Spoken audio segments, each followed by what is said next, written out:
एक रिपोर्ट ने दावा किया कि गलवान में चीन को हुआ था ज्यादा नुकसान। साल 2020 में भारत और चीन की सेना के बीच लद्दाख के गलवान में हुई हिंसक झड़प के बारे में एक रिपोर्ट में दावा किया गया कि चीन ने उसमें अपने नुकसान को कम बताया। समाचार एजेंसियों पीटीआई और एएनआई के मुताबिक ऑस्ट्रेलिया की एक अखबार द क्लैक्सन ने अपनी एक खोजी रिपोर्ट में दावा किया है कि चीन की तरफ से 4 सैनिकों की मौत का आंकड़ा बताया गया था, लेकिन इससे 9 गुना ज्यादा कम से कम 38 पीएलए जवानों की मौत हुई थी। रिपोर्ट में शोधकर्ताओं और चीन के ब्लॉगर्स के हवाले से एक खबर दी गई है। सुरक्षा कारणों की वजह से उनके नाम उजागर नहीं किए गए हैं। रिपोर्ट में कई वीवो यूजर्स, चीन का माइक्रो ब्लॉगिंग नेटवर्क का हवाला दिया गया है और कहा गया है कि उस रात एक जूनियर सार्जेंट समेत कम से कम 38 पीएलए सैनिक डूब गए थे। वहीं जो आधिकारिक आंकड़े आए थे उनमें 4 मौतों की बात कही गई थी और सिर्फ जूनियर सार्जेंट के ही डूबने का जिक्र किया गया था। 15 जून 2020 को हुई थी गलवान में हिंसक झड़प। भारत और चीन के बीच 2020 में गंभीर स्थिति पैदा हो गई थी। 1 मई 2020 को दोनों देशों के सैनिकों के बीच पूर्वी लद्दाख के पैंगोंग तसो झील के नॉर्थ बैंक में झड़प हुई थी। इसमें दोनों ही तरफ से दर्जनों सैनिक घायल हो गए थे। इसके बाद 15 जून को गलवान घाटी में एक बार फिर दोनों देशों के सैनिकों के बीच झड़प हुई। इस झड़प को लेकर 16 जून को भारतीय सेना का बयान सामने आया। इसमें कहा गया, झड़प वाली जगह पर ड्यूटी पर तैनात गंभीर रूप से घायल होने वाले 17 सैनिकों की मौत हो गई। इस संघर्ष में मरने वाले सैनिकों की संख्या बढ़कर 20 हो गई है। चीन ने भी बयान जारी किया, मगर इससे ये साफ नहीं हुआ कि उसके कितने सैनिकों की मौत हुई। लेकिन कई महीने बाद फरवरी 2021 में चीन ने गलवान घाटी झड़प में मरने वाले 4 सैनिकों को मरणोपरांत मेडल देने की घोषणा की।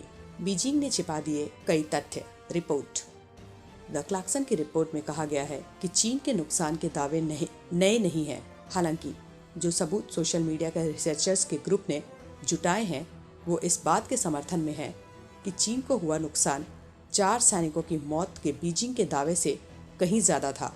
सबूतों से पता चलता है कि चीन गलवान झड़प के बारे में चर्चा को बंद कराने के लिए किसी भी हद तक जा सकता है, खासकर जब बात चीन के सैनिकों की मौत की वास्तविक संख्या की हो। अखबार ने अपनी रिपोर्ट में कहा है, वहां असल में क्या हुआ था इसके बारे में कई तथ्य बीजिंग ने छिपा दिए हैं। जो बातें चीन की तरफ से बताई गई वो ज्यादातर मनगढ़ंत कहानियां हैं। कई सारे ब्लॉग और पेज चीनी अधिकारियों ने हटा थे, लेकिन आर्काइव्स अलग कहानी बयां करते हैं। एएनआई के मुताबिक द क्लैक्सन के पास चीनी मीडिया की तरफ से जारी लड़ाई के फुटेज भी हैं, जो रिपोर्ट के दावों का समर्थन करते दिखते हैं।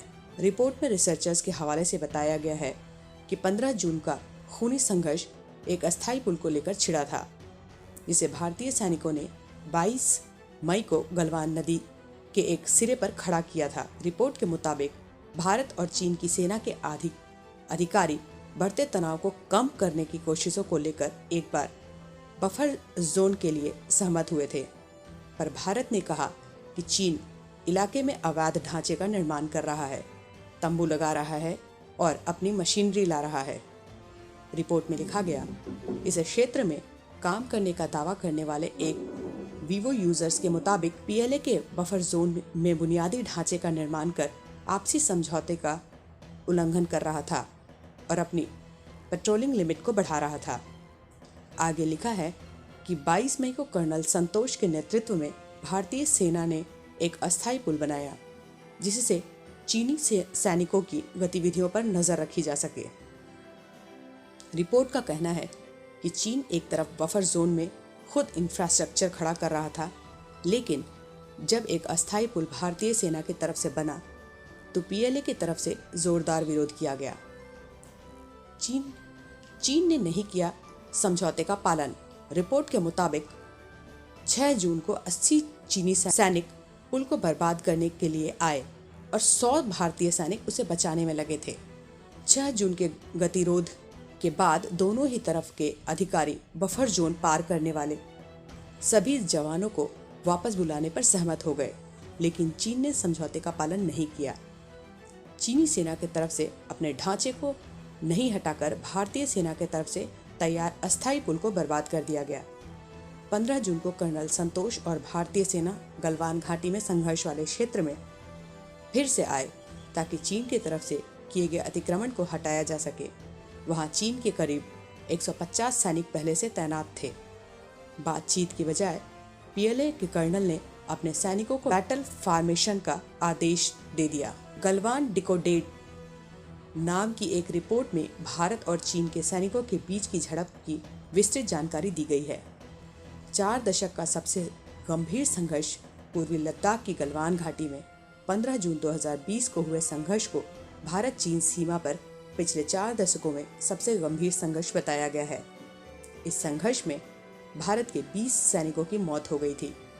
भारत ने अपने सैनिकों के हताहत होने की घोषणा कर दी थी, मगर चीन ने अब तक कभी भी अपने सैनिकों को हुए नुकसान का कोई ब्यौरा नहीं दिया था। हालांकि भारत की तरफ से कहा जाता रहा है कि चीन की सेना को भी अच्छा खासा नुकसान हुआ है। गलवान घाटी में हुई झड़प के बाद दोनों देशों के प्रतिनिधियों के बीच कई दौर की बातचीत हुई। आखिरकार दोनों देशों के विदेश मंत्रियों की बैठक में हुई सहमति के बाद फरवरी 2021 में डिसएंगेजमेंट की प्रक्रिया शुरू की गई।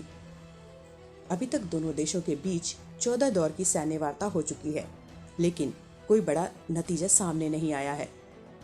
आखिरी बार दोनों देशों के बीच 12 जनवरी को चीन के चुशूल मोल्दो सीमा पर कोर कमांडर स्तर की वार्ता हुई थी।